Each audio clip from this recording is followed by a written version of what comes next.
পয়সা 2 মাসে কোথায় গেল টাকাটা? কার পকেটে গেছে? সে পকেট থেকে বার করে আমাদেরকে টাকা ছাড়বো। আর আমাদের 353 নেই, আমাদের 200 কর্মচারী। আর 200 দিনে 150 টাকা আমাদের ঝাড় দিয়েছে, নোটা কাটে। লজ্জা লাগে না? লজ্জা লাগা উচিত আছে। সেসব কোথায় গেল? চেয়ারে বসে নিজে নিজে চেয়ার চালাচ্ছে, ভালো ভালো বন্ধ খাচ্ছে, আর গরিব মানুষ মরছে। কেন মরবে? তাকে বাঁচাও। আমরা বাঁচলে তারপর আপনারা বাঁচবেন। বাঁচান আমাদেরকে, আমাদেরকে মাইনা দিন। মাইনা আমরা পাচ্ছি না, মাইনা আমাদের ছাড়ুন। আমাদেরকে মাইনা দিতে হবে। পুলিশ কি বলছে আপনাদের? পুলিশ কিছু কিচ্ছু করছে না। পুলিশ দাঁড়িয়ে আছে, পুলিশে তো পাচ্ছে।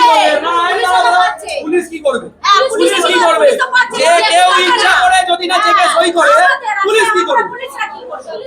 ইচ্ছা করে চেকে সই না করলে, চেকে সই করে সেই চেক বাড়ি নিয়ে গেলে পুলিশ কি করবে? কল্যাণ প্রামাণিক ফিনান্স অফিসার ইচ্ছাকৃতভাবে চেকে সই করে চেক বাড়ি নিয়ে গেছেন, সেই চেক পরের দিন অফিসে নিয়ে এসে নিজে সই কেটেছেন। এটা কোনো সরকারি অফিসার করতে পারেন না। আপনারা এইটার উপর জোর দিন। একজন সরকারি অফিসার মাইনের চেকে সই করার পর সেই চেক ব্যাংকে যাবে, তার বাড়িতে যাবে না। পরের দিন এসে সেই চেকে সই তিনি কাটতে পারেন না। উনি কারোর মদতে, কোন রাজনৈতিক দলের মদতে ইচ্ছাকৃতভাবে করছেন। আগের দিন এনারা ছিলেন, এনারা 144 টাকা রোজের যারা কর্মচারী তারা আমাদের সঙ্গে গেছিলেন।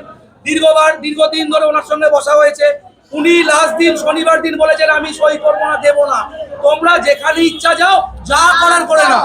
এটা আমরা নিজেদের কানে শুনে এসেছি এবং তার রেকর্ডিংও আমাদের কাছে আছে। ঠিক আছে, কেউ যদি ইচ্ছাকৃতভাবে যদি সই না করতে চায়, চেকে মাইনা না দিতে চায়, তাহলে তো আমাদের কিছু করার নেই, কাজ বন্ধ করা যায়। আপনারা এখন কি করবেন? আমরা যতদিন না পর্যন্ত আমাদের প্রাপ্য বেতন পাচ্ছি ততদিন পর্যন্ত আমাদের এই অবস্থান বিক্ষোভ চলবে।